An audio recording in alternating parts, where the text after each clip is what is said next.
Ahora sí vamos a darle la bienvenida a Susana, a nuestros invitados esta noche para tratar el tema de esta mesa de análisis, los jueces anticorrupción y los desafíos que tienen pendientes. Se han conectado ya con nosotros el abogado Ramiro García Falconi, ustedes lo conocen, un connotado jurista, expresidente del Colegio de Abogados de Pichincha, y está también con nosotros Marcelo Espinel, quien también es abogado y es subdirector de la Fundación Ciudadanía y Desarrollo, una organización de la sociedad civil que ha estado siguiendo de cerca toda esta serie de procesos de renovación de autoridades. Les damos la más cordial bienvenida. Muy buenas noches. Buenas noches, Fermín, Susana, un saludo para Marcelo. Un gusto estar en este espacio. Gracias por la invitación. Buenas noches con todos. Qué gusto poder estar acá. Estaba anunciado también esta noche la conexión del consejero presidencial anticorrupción, Luis Verde Soto. Se nos ha informado desde Palacio de Gobierno que ha tenido un demora. Esperemos que pueda conectarse en los próximos minutos. Susana. Gracias, Fermín. Bueno, comencemos con este panel. Quisiera arrancar con Marcelo Espinel de la Fundación Ciudadanía y Desarrollo, que ha venido haciendo pues, un proceso de veeduría a distintos cursos relacionados con la elección o selección de autoridades judiciales. Y en este caso, pues ya está en marcha el concurso para la selección de jueces anticorrupción, que además hay que decir que es un proceso inédito, es la primera vez que el Ecuador va a contar con unidades y tribunales especializados en delitos de corrupción y en delitos relacionados con crimen organizado. Marcelo, no sé si lo podemos poner en pantalla.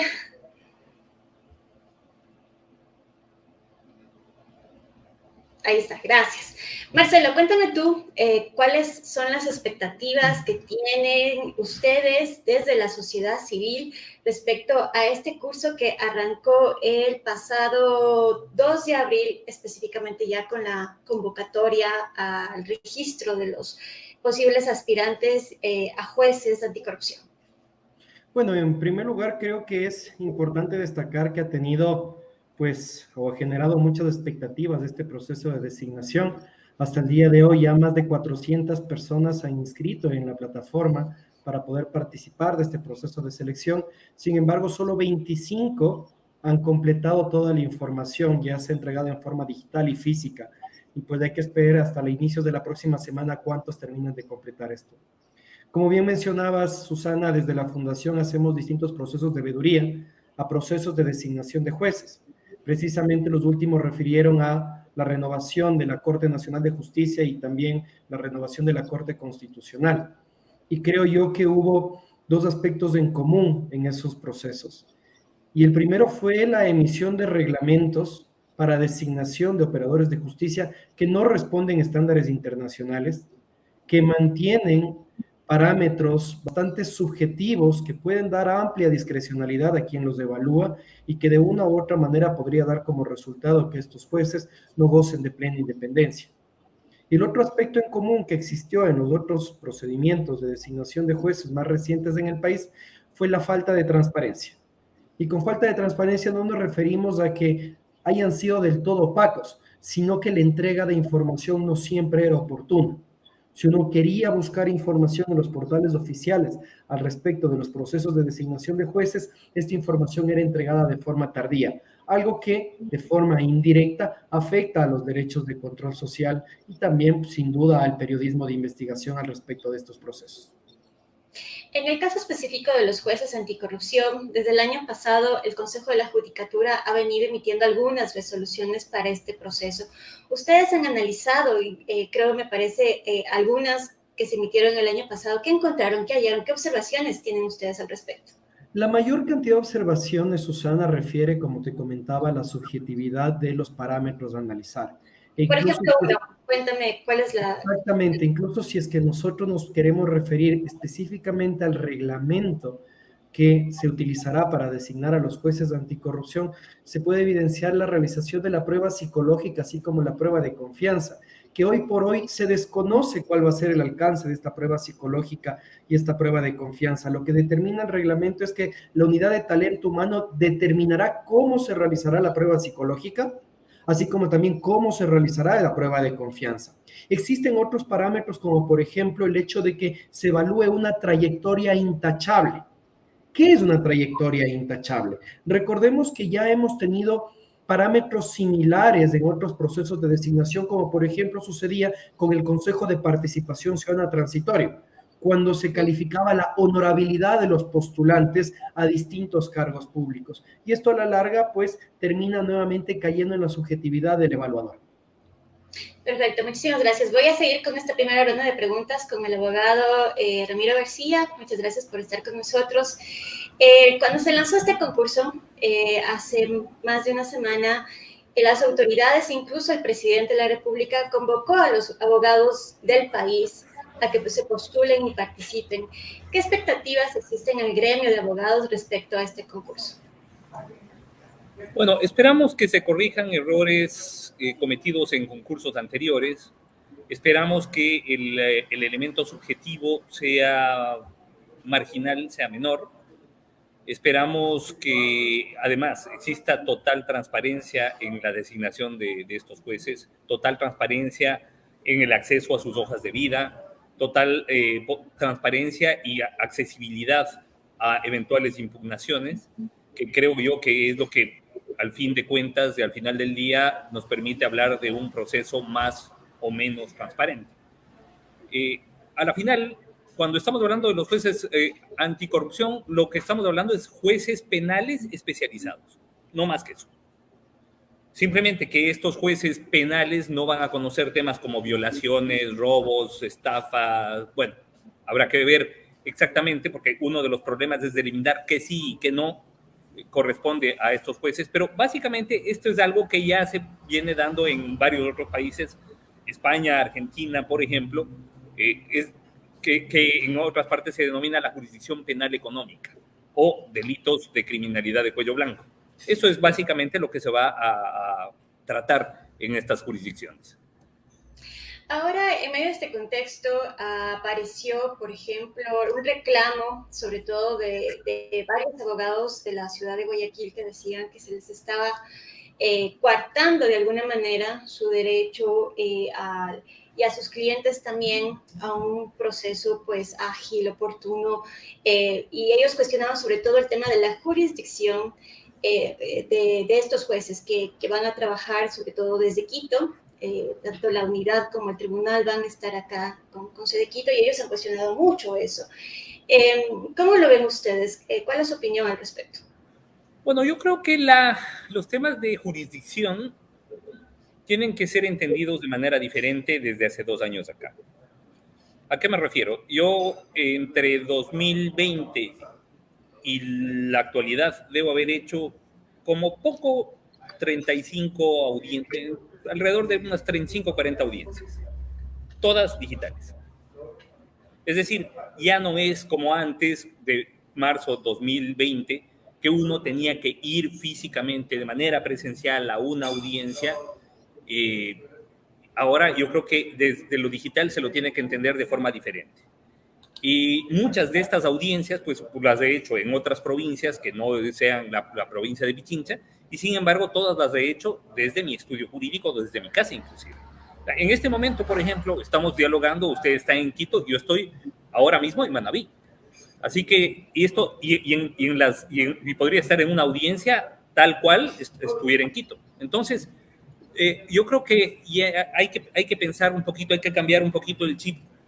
Cuando las cosas eran presenciales, habría sido realmente un problema garantizar el derecho a la defensa, sobre todo, porque resulta que si se me acusa de un acto cometido, por ejemplo, en El Oro, pues tendría que venir a Quito para litigar. Ahora no es así, porque resulta que las pruebas se las aporta digitalmente, resulta que los jueces, la interacción con los jueces es como en este momento nosotros, de manera digital, y yo creo que ese problema de la presencialidad o de la ubicación geográfica, pues de alguna manera ya no es un problema ahora con lo digital. De hecho, yo hago mucha actividad en Guayaquil y hace rato que no voy a Guayaquil. Entonces, he hecho varias audiencias. Es más, como anécdota, alguna vez un día tuve 3 audiencias en 3 provincias diferentes, y ninguna era en Quito. Así que yo creo que esa objeción me parece que es un poquito, me parece que es un poco endeble, digamos. Gracias, Ramiro. Importante lo que usted señala con relación a esta nueva utilización de las herramientas telemáticas que siempre estuvieron disponibles, ¿no? No nos olvidemos que no es que se inventaran con la pandemia, pero había un bloqueo cultural que impedía, por ejemplo, que la justicia las utilizara de una manera más significativa. Y sobre todo, claro, y sobre todo para nosotros los abogados, o sea, cuando usted habla de un bloqueo cultural tiene toda la razón, y si hay algún gremio que ha sido históricamente reticente a las transformaciones tecnológicas, hemos sido los abogados, porque otras profesiones técnicas vienen utilizando herramientas digitales desde hace rato. Nosotros insistimos en trabajar todavía con la metodología del siglo XVIII. Solamente como dato, a fines del siglo XV, cuando se inventa la imprenta, hubo solo 2 gremios que se opusieron, los curas y los abogados. Efectivamente, Ramiro. Vamos a hablar con Marcelo. Marcelo, vamos al concepto de esta institución, de esta nueva jurisdicción. Nos ha dicho Ramiro García que en países como España o como Argentina hay estas instancias que tratan delitos de cuello blanco. Yo aportaría también que en Italia hay juzgados antimafia, por ejemplo, en las zonas donde funciona la mafia en Italia, en Sicilia concretamente. ¿Es una institución parecida a lo que va a haber aquí? ¿Y cómo seleccionar los casos? ¿Cuáles sí deberían tratar y cuáles no estos nuevos jueces anticorrupción?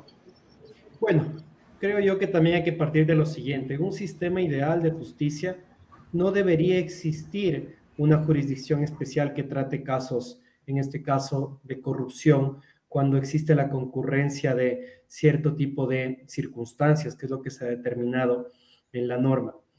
Pero también existen otros casos, Fermín, como el caso de Honduras. En Honduras, pues, se constituyó también estos juzgados especializados en temas anticorrupción y más allá de los resultados que generaron, también existieron 2 aspectos negativos.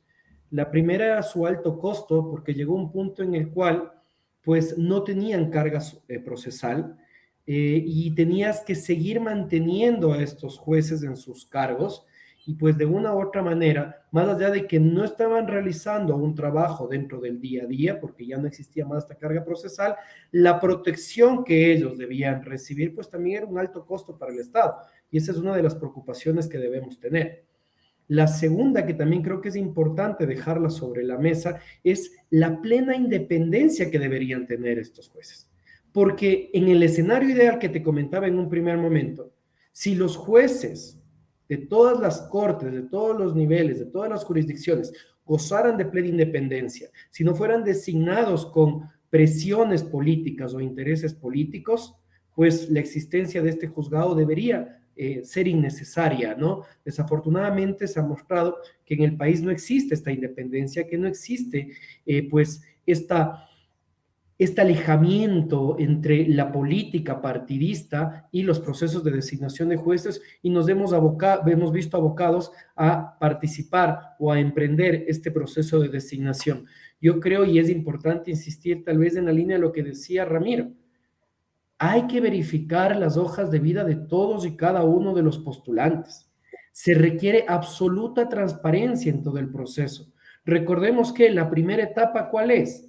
La calificación de los méritos. Y aquellos que ya hayan sobrepasado, que hayan podido superar esta calificación de méritos, irán a la prueba psicológica. Y si es que nosotros no conocemos el contenido de esta prueba psicológica, que ojo, los resultados de acuerdo al reglamento solo podrán ser conocidos precisamente por el postulante, pues a partir de esa prueba psicológica inmediatamente se puede descartar que continúen con las siguientes etapas. ¿Quién sabe? Cuidado. Si es que esto no es manejado de forma responsable, tal vez ese resultado de prueba psicológica no responda realmente al interés general de tener jueces de anticorrupción independientes y probos, sino precisamente sea el filtro que nos permita deshacernos de aquellos que no nos resulten convenientes. Este tipo de pruebas me parece que se han planteado ya en el pasado. Se decía que lo que se buscaba eran, por ejemplo, prejuicios. Alguien que fuera misógino, homofóbico. Al menos esa fue la justificación que se dio en alguna ocasión. ¿Tú crees que este concepto funciona? Yo creo que realmente va a estar cargado de mucha subjetividad. Yo no sé si es que aquí en este caso estemos analizando la existencia de prejuicios, sino tal vez otro tipo de comportamientos que puedan reñir con la ley, referentes a la aplicabilidad de manera imparcial, objetiva de la norma, y que esto garantice que la finalidad del juez anticorrupción pues llegue a cumplirse. Tú también preguntabas, Fermín, cuáles las condiciones que deberán existir para que los jueces pues puedan recibir causas. Precisamente el reglamento señala que deben concurrir ciertas circunstancias para que precisamente estos casos vayan donde estos jueces. No es que va a ir cualquier caso, sino que tienen que responder a lo determinado en la resolución del Consejo de la Judicatura. Si me das unos segundos, voy a buscarlo específicamente cómo lo menciona. Aquí hasta acabo de encontrarlo. Permíteme tomar lectura de esto. Se estableció de acuerdo a el 29 de marzo del 2022, cuando se lanzó la convocatoria del Consejo de la Judicatura, señaló que se iba a designar un total de 40 servidores que trabajará en esta instancia judicial y quienes deberán conocer un total de 43 tipos penales. Y estos 43 tipos penales precisamente están relacionados al cometimiento de casos de gran corrupción. Y eso creo que es importante explicar a la audiencia, Fermín y Susana. El hecho de que no es cualquier caso de corrupción, no es que van a conocer cuando se dé, por ejemplo, una coima al policía de la esquina, que es un caso de corrupción, sino que precisamente se puedan ver identificados que existen redes transnacionales dentro de esta comisión de delitos, que existe una estructura detrás de esto, ¿no? Entonces, a la larga, los casos que ellos van a tratar serían los que tienen una afectación directa a los intereses del Estado en materia de derechos humanos, en cantidad de recursos económicos perdidos, etcétera, etcétera. Estamos hablando, por ejemplo, de narcotráfico, estamos hablando, por ejemplo, de peculado, estamos hablando de qué para los activos. Yo ahí quisiera insistir en un asunto importante que lo acaba de topar Marcelo, y es el tema de la selección de los casos. Y aquí esta es una pregunta para los dos, tanto como Marcelo como para Ramiro. Mi pregunta es que efectivamente los casos van a tener que cumplir ciertas condiciones, las que ha mencionado Marcelo, que sean casos de alta connotación, que impliquen, por ejemplo, organizaciones que operen a escala nacional o incluso internacional y otras características. Hoy justamente preguntábamos en el Consejo de la Judicatura quién va finalmente, cuál va a ser la persona que va a decir este caso si va a pasar a Quito a los jueces anticorrupción. Y nos respondieron que básicamente iba a ser la Fiscalía, que es obviamente la que recibe la denuncia o la que inicia una investigación de oficio, ¿verdad? En un caso, y ellos evalúan si cumplen estas condiciones y determinan si pasa o no a esta instancia especializada. Y además los jueces nos dijeron que son otra parte que va a hacer este tipo de análisis. Ahí yo quisiera consultarles a los dos. Esto tal vez entra también, pues obviamente va a entrar el criterio de la Fiscalía y el criterio de los jueces para la selección de estos casos. ¿Esto no habría un riesgo a que, por ejemplo, casos no pasen a estas instancias y se queden justamente en el lugar donde sucedieron, por ejemplo, en Manabí, en Guayas y demás? Porque estamos casi a lo que dependemos del criterio de los jueces y de los fiscales, ¿no? Para esto. ¿Cómo lo ven ustedes? Bueno, yo creo que uno de los temas que se tiene que delimitar muy claramente, son los tipos penales que se van a conocer por parte de los jueces de anticorrupción. Porque no puede ser que unos casos se sigan conociendo por los jueces penales normales y otros por esos jueces penales especiales. Eso sería un fracaso de entrada de este sistema. La forma de garantizar absoluta transparencia es que los fiscales sepan que si van a procesar, digamos, por peculado, si van a procesar por cohecho, si van a procesar por lavado de activos, si van a procesar por esos delitos, esos van a los juzgados anticorrupción con sede en Quito. Chao, no más. Porque si no, depende, si es que empezamos a poner umbrales de montos o ese tipo de cosas, eso va a ser un fracaso. En la misma línea de lo que dice Ramiro y también lo que tú comentabas, Susana, claro, a la larga, pues, la Fiscalía con la teoría del delito tendrá que sostener si es que este caso pues cumple o no con los requisitos establecidos en la resolución del Consejo de la Judicatura para que sea conocido por esta nueva unidad anticorrupción. Y la resolución, como te comentaba, establece estos 44 tipos penales. 7 son sobre corrupción y 37 sobre crimen organizado, pero también establece la concurrencia de unos requisitos, y esto es importante, porque no es solo el hecho de que exista un caso de posible peculado para que ya vaya de inmediato a esta unidad anticorrupción, sino que los requisitos son, por ejemplo, que la perpetración de los delitos obedezca a esta estructura criminal organizada, que adicionalmente tenga una trascendencia o connotación nacional o internacional, que exista un parámetro de continuidad y reiteración en la comisión de estos delitos, que haya también una grave afectación a las víctimas, siempre que se determine que los procesados pertenezcan a una estructura criminal, y que también exista un concurso real o ideal de infracciones que hayan afectado a una o más víctimas, siempre nuevamente que se determine que los procesados pertenezcan a una estructura criminal. Creo yo que de una u otra manera es un intento de la judicatura de cerrar un poco el cerco para que, como bien dice Ramiro, no es que todos los casos terminen yendo allá y que terminamos nuevamente aumentando de manera excesiva la carga procesal que pueda tener esta unidad judicial especializada en temas de anticorrupción. Pero ¿qué pasaría en el contexto, por ejemplo? Hemos visto en varios casos, por ejemplo, sobre todo en el tema del narcotráfico, que jueces y fiscales están comprometidos con estas mafias. Y si llegan a conocer este tipo de causas y estos jueces o fiscales no deciden o no hacen esta evaluación y no mandan el caso a Quito, ¿no hay allí un riesgo? Bueno, yo creo que Fiscalía tiene que activar de manera inmediata sus mecanismos de control interno, los mecanismos de supervisión inmediata, de manera, es más, así como vamos a tener jueces especializados, es necesario tener fiscales especializados.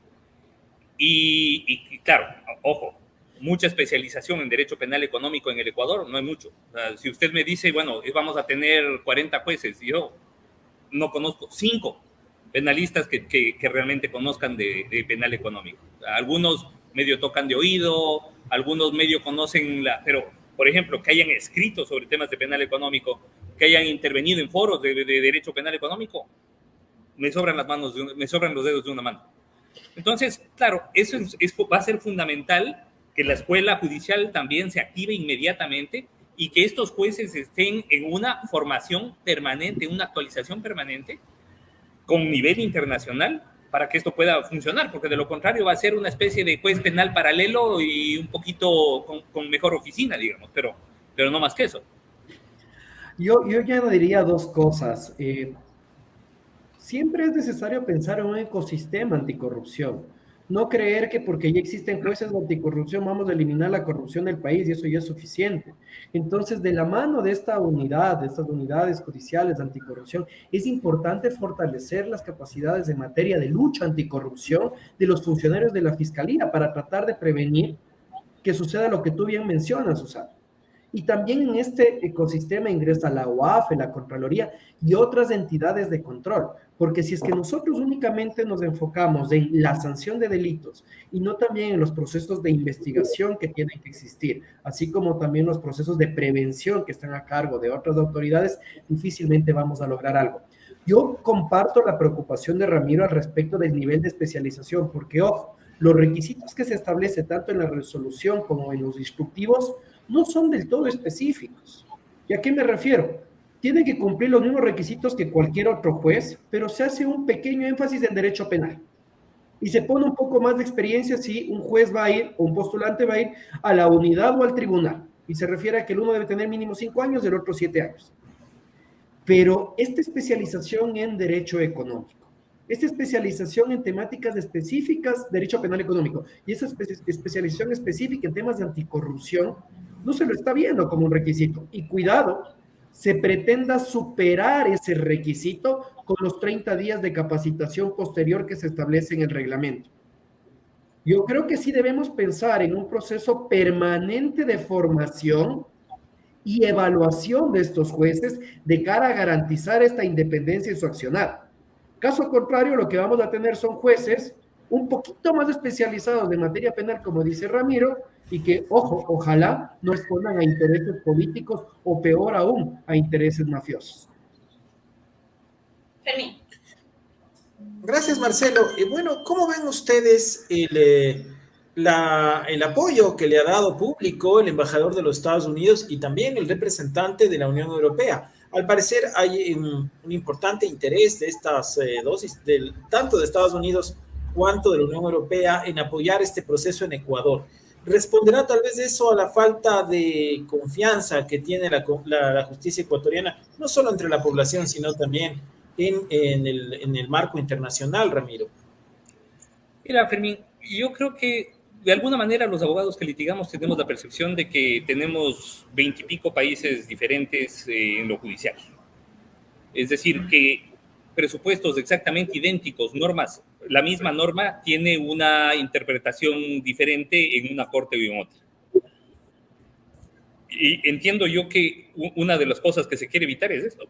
Justamente lo que se pretende es la unificación conceptual, no digo jurisprudencial, porque evidentemente estos tribunales no es que van a dictar jurisprudencia, la jurisprudencia la dicta la Corte Nacional y la Corte Constitucional, pero sí van a delimitar y unificar, digámoslo de alguna manera, los parámetros y los conceptos bajo los cuales se debe considerar, por ejemplo, un lavado de activos o, por ejemplo, un acto de corrupción. Y eso yo creo que va a ser un avance, porque, claro, en ciertas provincias, por ejemplo, donde operan ciertos grupos de criminalidad organizada, resulta materialmente imposible que la justicia pueda ir por esos grupos de criminalidad organizada. Resulta prácticamente imposible. Y yo creo que bajo ese concepto es que se ha considerado la centralización de todo en Quito, ¿no? La centralización de esta jurisdicción en la ciudad de Quito. Gracias. Bueno, sí, solamente vamos a dar la bienvenida al consejero Luis Berresoto, quien ha logrado ya conectarse. Tiene algún problema, vamos a ver, de encuadre. Hola Luis, ¿cómo estás? ¿Nos escuchas? Muy bien, gracias. Estuve esperándolo simplemente. He estado aquí todo el tiempo. He estado todo el tiempo acá. Estás en el teléfono, dale un poquito la vuelta porque estás al revés. Bueno, suele estar al revés normalmente. Ahí quedaste perfecto. Muchas gracias a Luis Berresoto, consejero anticorrupción, que se conecta con nosotros. Y bueno, Luis, plantearte la inquietud que hemos estado discutiendo. ¿Cómo ves esta jurisdicción anticorrupción? ¿Cómo podría ayudar cómo podría contribuir a combatir la corrupción en el Ecuador? Bueno, primero saludos a Ramiro, a Fermín y Juan Carlos, no sé si está por ahí, pero en todo caso, yo creo que es evidentemente un avance tener en una de las partes del proceso anticorrupción, que son el juzgamiento, el tener tribunales especializados que puedan hacer una gestión mucho más precisa, encauzada, con la decisión, sobre todo técnicamente clara respecto a determinados delitos. Y creo que es un avance sin duda ninguna, ¿verdad? Habrá que superar detalles que aparecen en el camino, pero yo creo que es un avance sin duda y obviamente yo creo que el país ha recibido muy bien esta gestión de estos futuros jueces, cuanto el apoyo que ha dado el gobierno nacional a que puedan tener lugar estos juzgados.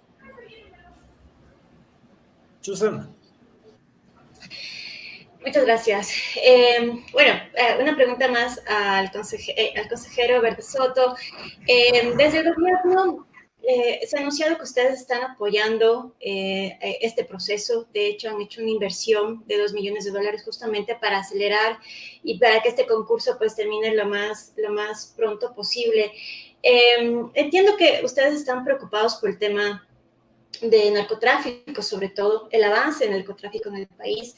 ¿Cómo ustedes están evaluando este escenario y cómo los jueces van a poder ser de alguna manera un elemento más para esta lucha anticorrupción, anticrimen organizado, mejor dicho?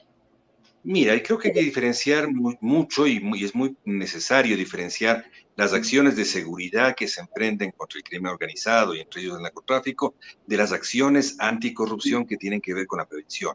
La anticorrupción, entendida como tal, es un acto de prevención, integridad, investigación, mientras que el acto de seguridad tiene que ver con hechos precisos donde se cometen delitos y que merecen ser juzgados.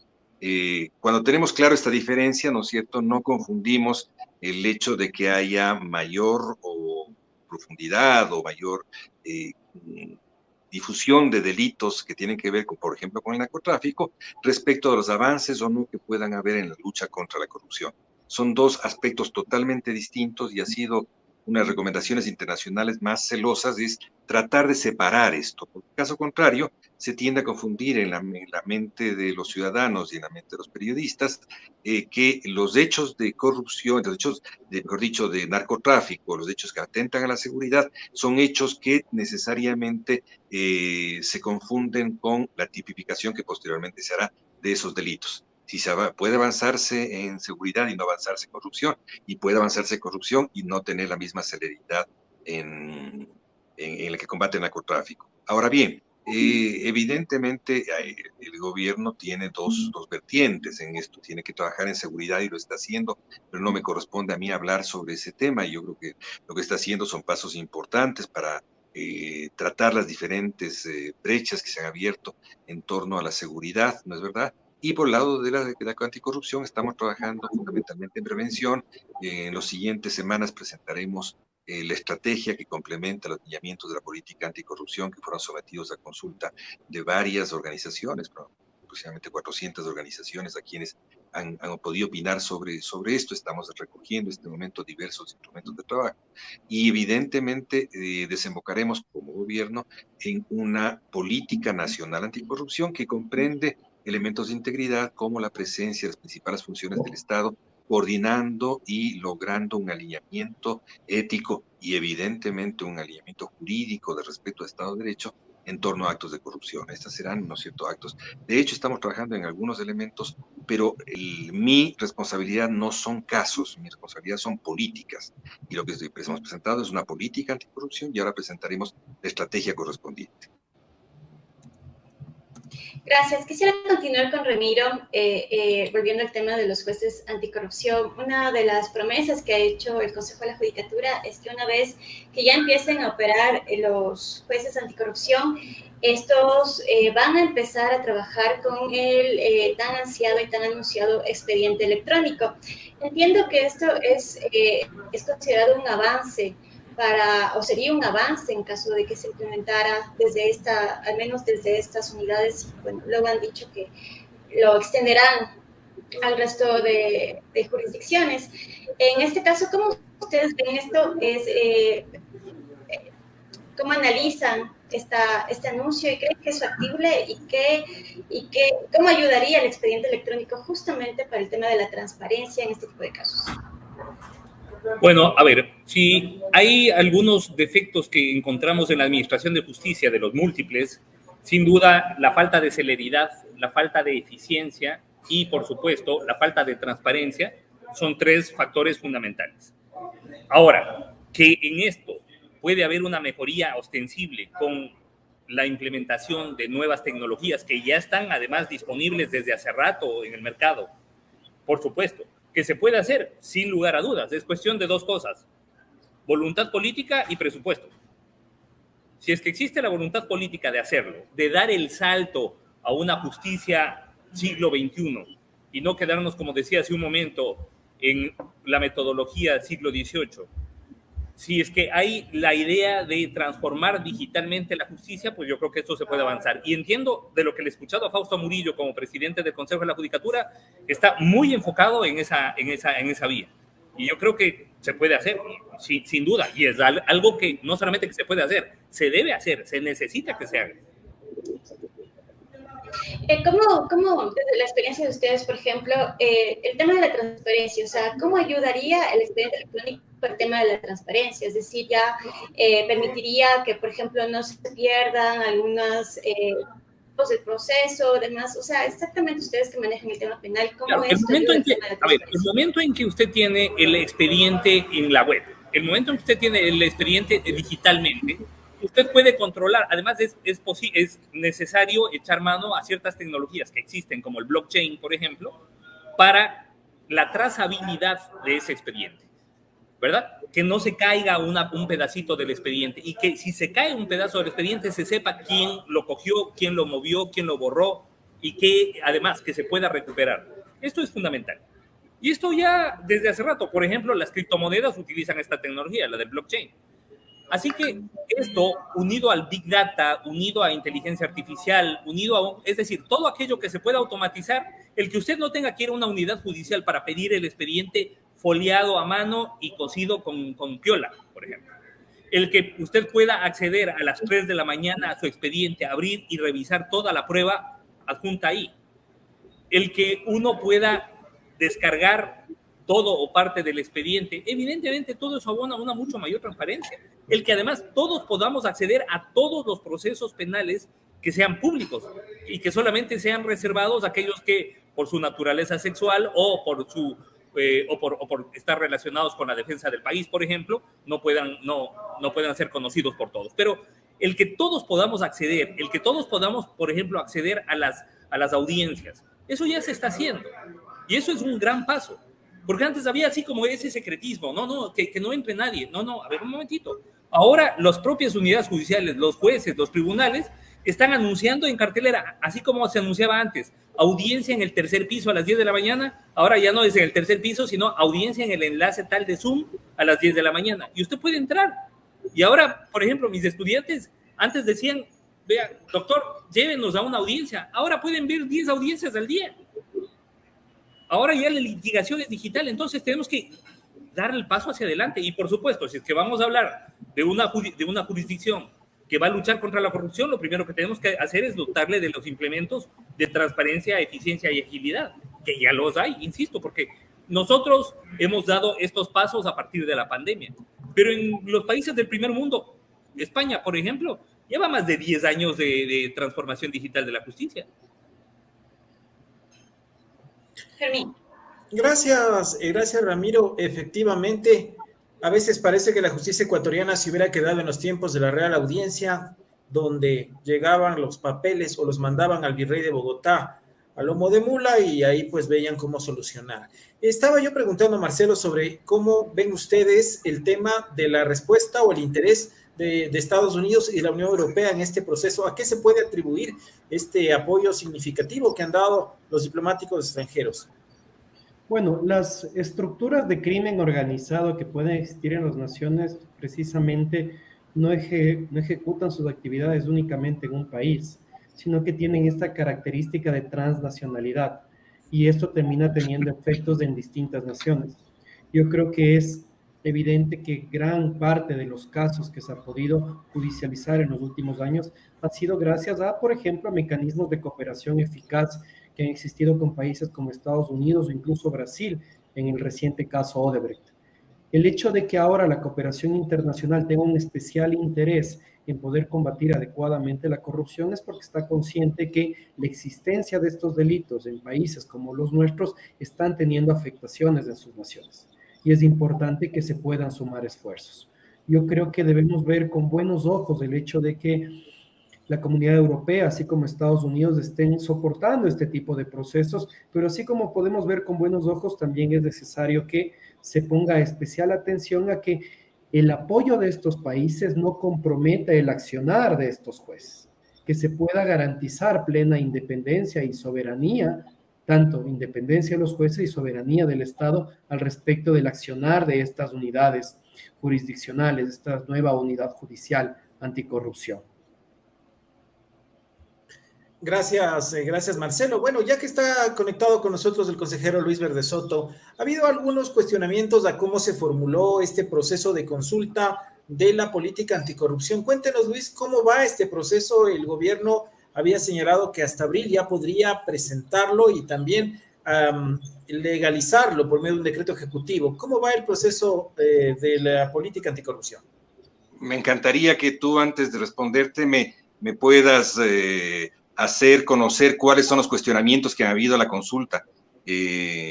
Habían cuestionamientos, entiendo, de varias organizaciones no gubernamentales de que no se consultaba, pero no a la consulta misma. Yo no sé si hay, por favor, ponme al tanto de cuáles son los cuestionamientos que hay a la consulta. Bueno, entiendo que se ha cuestionado algo del procedimiento, de la formulación misma de la política. Pero, ¿cómo va este proceso, Luis? ¿Cuándo se va a dar a conocer la política?